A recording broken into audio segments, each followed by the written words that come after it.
সাহিত্যের ইতিকথা চ্যানেলে সকল দর্শক ও শ্রোতাদের জানাই আন্তরিক অভিনন্দন ও শুভেচ্ছা।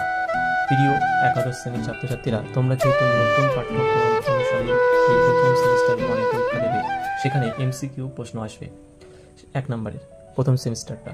তা তোমাদের বাংলায় অন্তর্ভুক্ত করা হয়েছে পুঁই মাছ গল্পটি মূল পাঠ, তার ব্যাখ্যা সহ আলোচনা এবং 1 থেকে 50টি এমসিকিউ আলোচনা করেছি।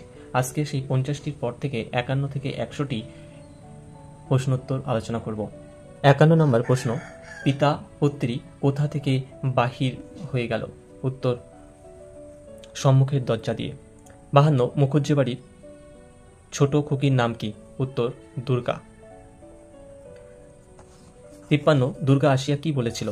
দুর্গা আসিয়া বলেছিল খুড়িমা অর্থাৎ অন্নপূর্ণাকে ডেকে নিয়ে যেতে এসেছিল, নবান্নটা মাপবে ও ইতুর ঘটগুলো বার করে দেবে।